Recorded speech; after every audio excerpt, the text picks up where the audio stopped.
Assalamualaikum warahmatullahi wabarakatuh. Kami mengucapkan puji dan syukur kepada Allah Subhanahu wa Ta'ala yang telah memberikan kita waktu, kesempatan. Mudah-mudahan melalui materi singkat ini bisa memberikan manfaat bagi semua pendengar channel Hidayah Bangsa.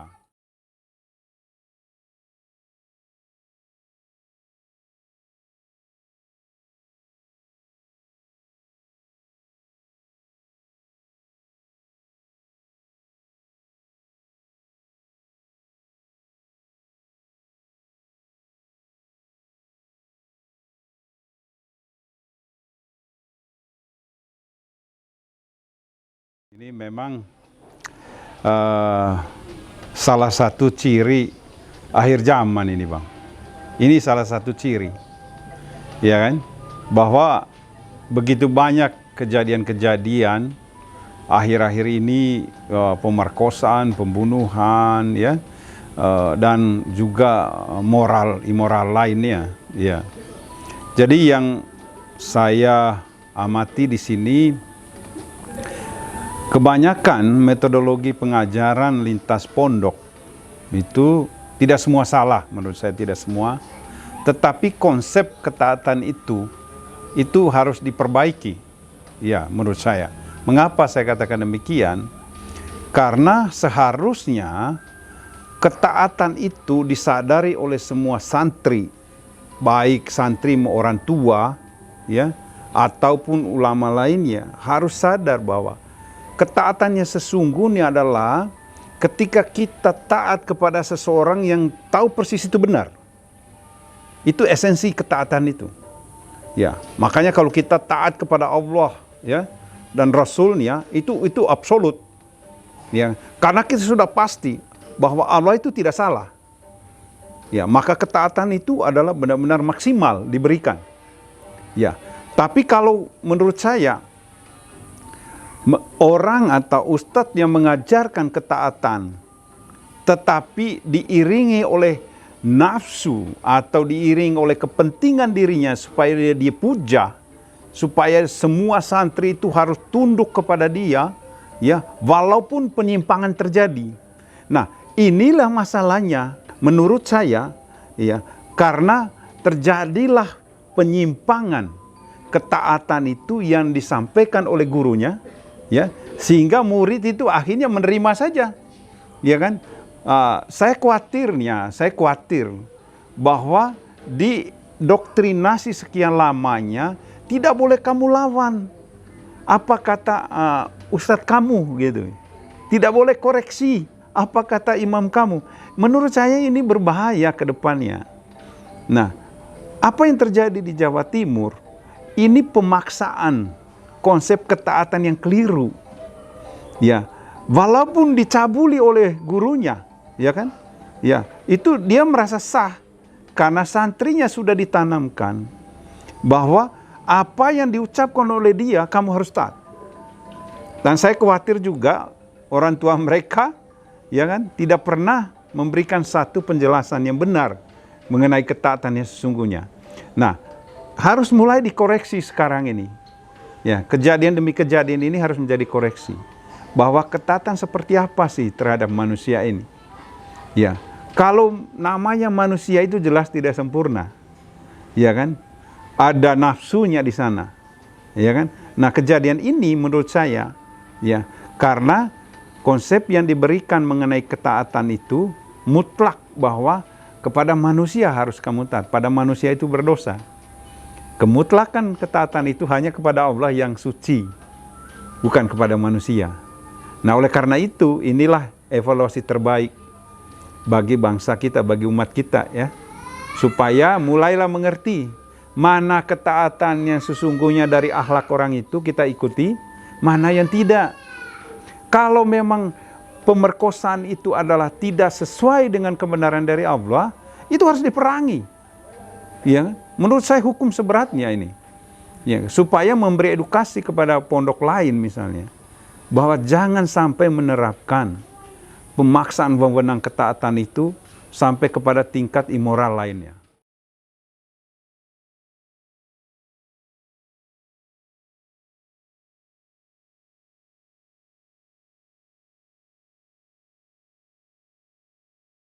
kalau muncul dari seorang guru itu yang sifatnya bertentangan dengan akhlak yang benar atau bertentangan dengan kebenaran dari Allah, maka itu harus berani ditolak.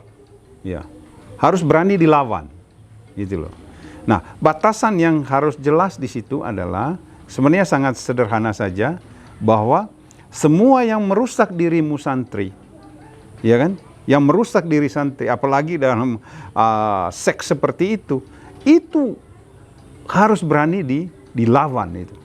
Ya, jadi sederhana misalnya, mana karakter dari ulama ataupun guru ngaji atau ustadz, pemimpin pondok, imam, ya memang itu kita lihat penyimpangan karakternya dari kebenaran Allah. Ya, itu yang harus diperangi. Itu yang harus diperangi. Semua hal yang baik ya diterima. Tapi kalau lihat bisa membedakan, oh ini sudah jelas buruk, jangan diikuti. Jangan sampai berkata, karena dia seorang ustadz, ya kan? Seperti kejadian di Sumatera dulu itu. Padahal jelas dia memperkosa santrinya, masih dicium tangannya. Ini loh prihatinnya saya ini. Sudah jelas salah ustadznya. Ya kan? Masih dicium. Itulah yang ketaatan menyimpang yang keliru itu begitu. Harusnya ya seorang yang sudah menyimpang begitu, walaupun dia ustadz kah, kiai kah, guru ngaji kah, imam kah, harus berani untuk menegurnya. Bahkan harus berani juga melaporkan. Mungkin saja banyak di bangsa kita ini ada yang seperti itu, tapi tidak berani melaporkannya karena tadi itu. Ya, dia seorang imam misalnya, mungkin tidak berani ya. Atau dia seorang ustadz yang disegani, ditakuti, dihormati, tapi akhlaknya begitu. Ada yang tidak berani.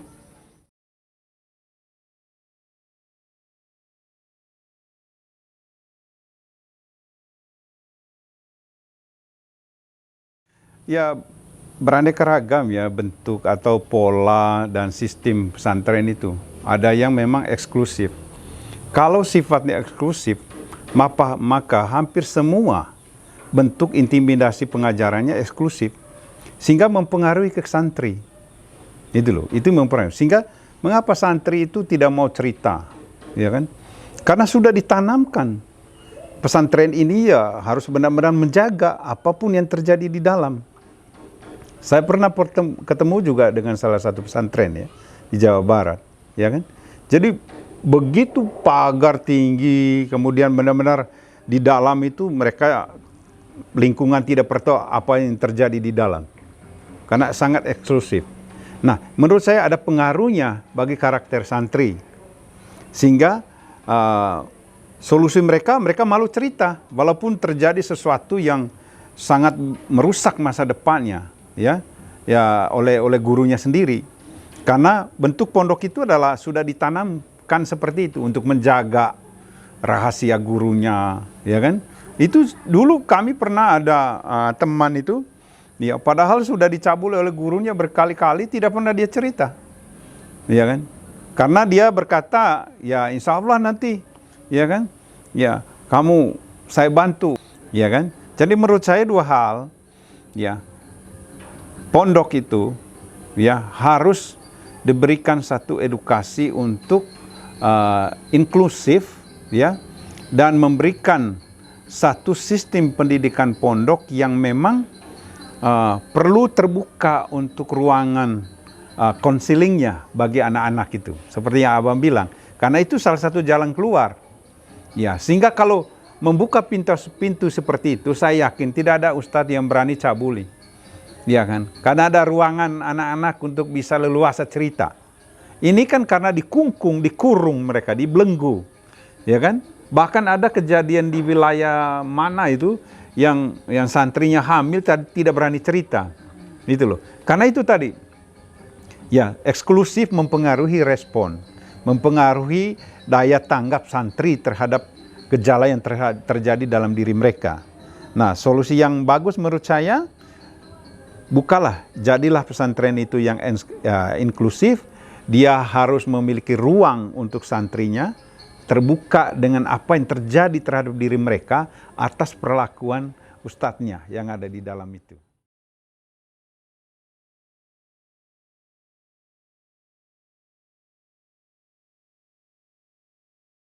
Ajak dia untuk bicara terbuka, ya.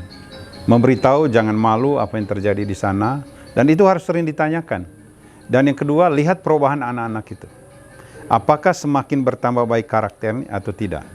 Lihat secara psikologinya, ya kan? Apakah perkembangan jiwa anak ini bagus atau tidak. Nah, orang tua jeli. Yang menjadi dilematis adalah kalau orang tua menganggap guru mereka itu sebagai Tuhannya, itu yang masalah. Ya kan? Itu yang dilematisnya di situ.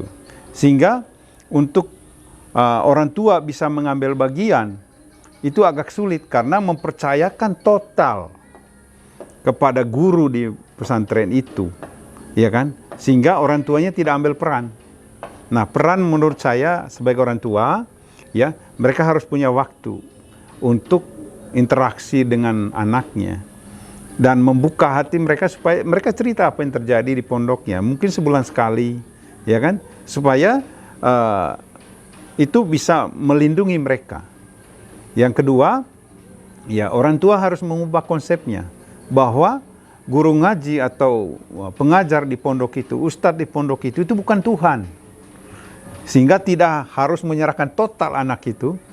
Dan mereka lepas bimbingan. Nah ini masalahnya di situ, Bang.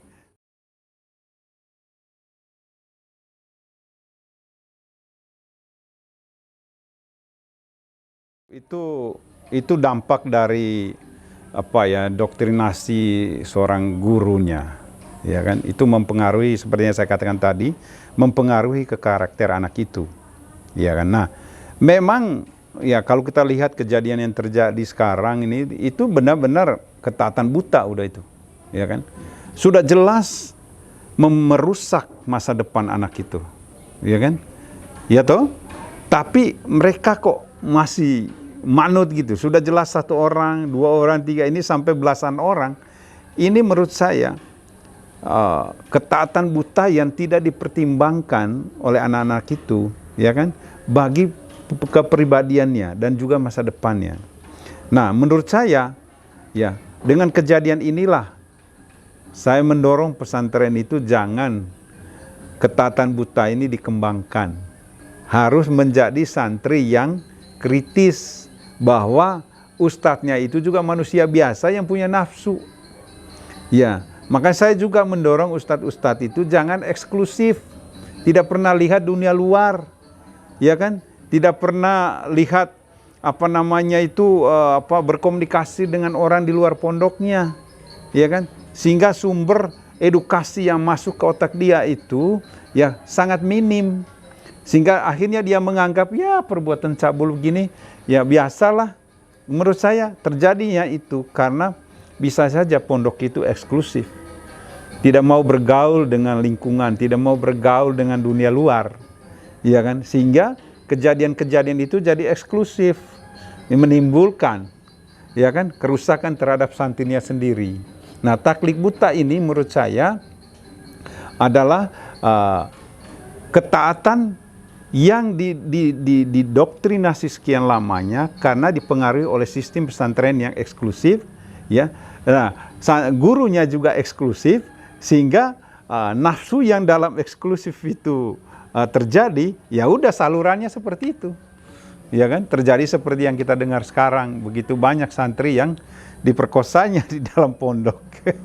Ya, seperti itu, Bang. Taklid buta itu bahaya sekali. Ya, zaman now kalau masih itu berlaku, menurut saya, waduh, iya berbahaya buat generasi ke depan ini ya. Nah, mudah-mudahan kejadian ini, ya setiap teman-teman, orang tua, anak-anak yang nonton channel kita ini bisa membuka wawasannya.